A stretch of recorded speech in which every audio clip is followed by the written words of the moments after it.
सकल कली उधंसने पश्चिम सोपान। कलयुग के समस्त पापों का नाश करने वाले श्री रामचरितमानस का ये 5वां सोपान श्री सुंदरकांड पाठ। बोलिए श्री पवन सुत हनुमान जी महाराज की जय, सियापति रामचंद्र भगवान की जय। श्री सुंदरकांड पाठ की महिमा के बारे में आप सभी को कहना चाहूंगा, सिर्फ 2 मिनट का समय लूंगा।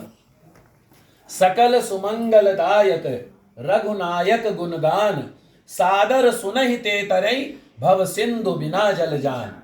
देखिए, हम सभी श्री सुंदरकांड का पाठ कई वर्षों से करते आ रहे हैं और पाठ करते रहेंगे, लेकिन जब तक आपको पाठ के महत्व को जानकारी ना हो, पाठ के महत्व ना पता हो, तो आनंद नहीं आता है।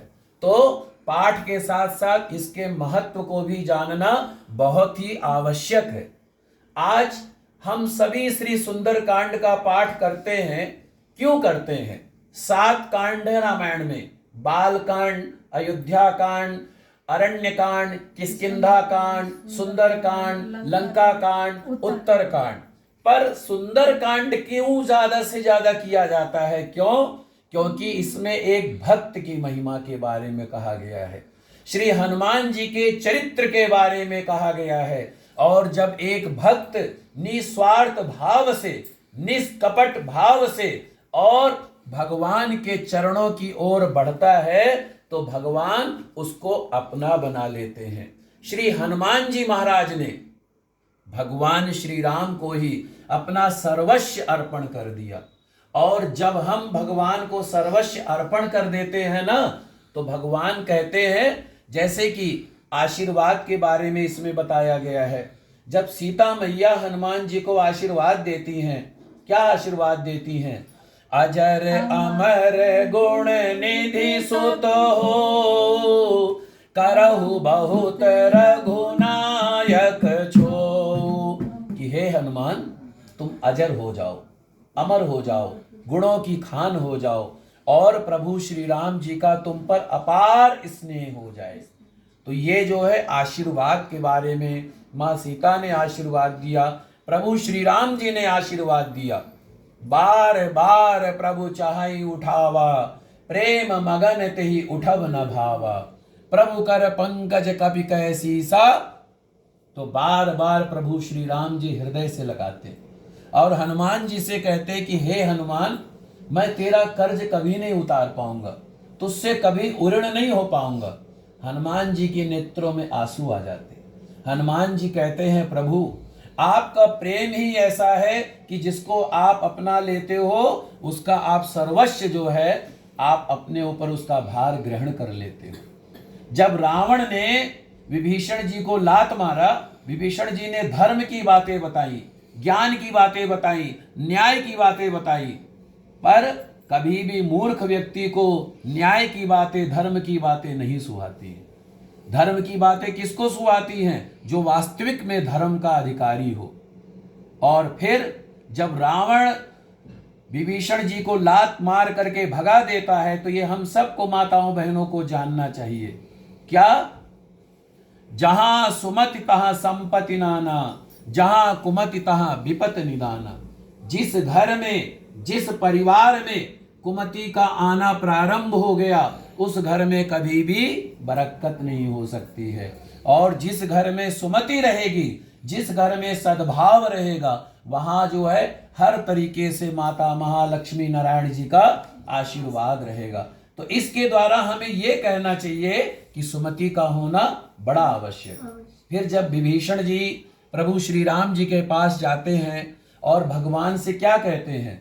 श्रवण सुजस सुनि आयहु, प्रभु भंजन भव भीर।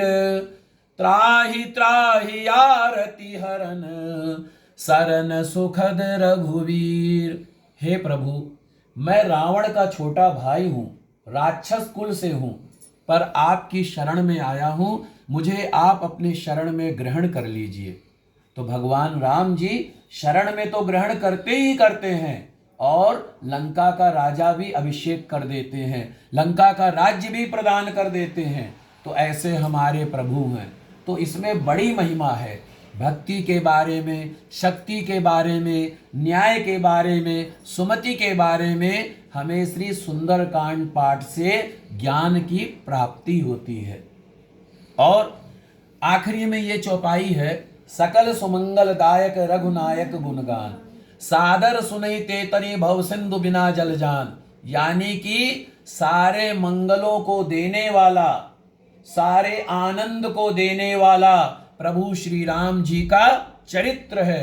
सकल सुमंगलदायक, सारे के सारे मंगलों को देने वाला और अमंगलों को नष्ट करने वाला श्री रघुनाथ जी का चरित्र है।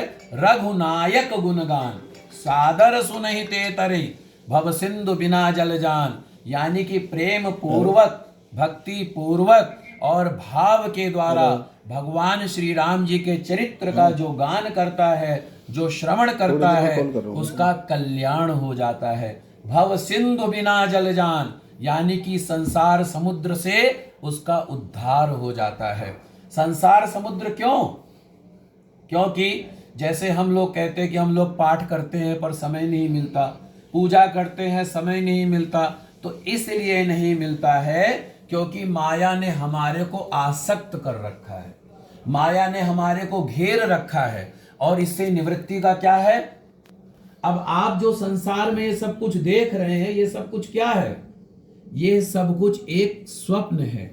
भगवान शंकर जी माता पार्वती से कहते हैं, उमा कहूँ मैं अनुभव अपना, सत हरि भजन जगत सब सपना। कि हे पार्वती, ये सारा संसार स्वप्न के समान है और सत्य क्या है? सत्य हरि का भजन है, भगवान का गुणगान है। ये जो आप पाठ कर रहे यही सत्य है और कुछ भी सत्य नहीं है। ये सारा संसार मिथ्या है, ये सारा वैभव सब कुछ मिथ्या है, ये सारा जो कुछ दिख रहा सब कुछ मिथ्या है। ये क्योंकि स्वप्न के समान है। अब इसमें रहना कैसे चाहिए? इसमें कैसे रहना चाहिए? परिवार में, व्यापार में, बच्चों में, काम काज में, हर जगह आसक्ति रहित होकर के कर्म करना चाहिए। कैसे?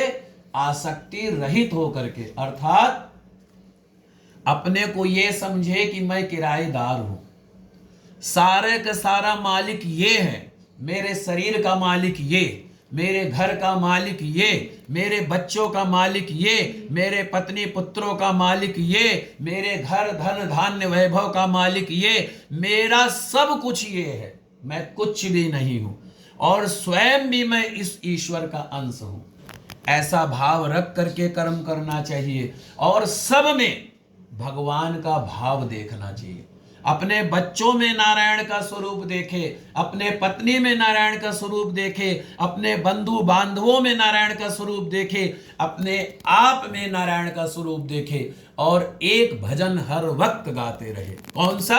आप लोग भी साथ में गाएंगे, हम राम जी के राम जी हमारे हैं, हम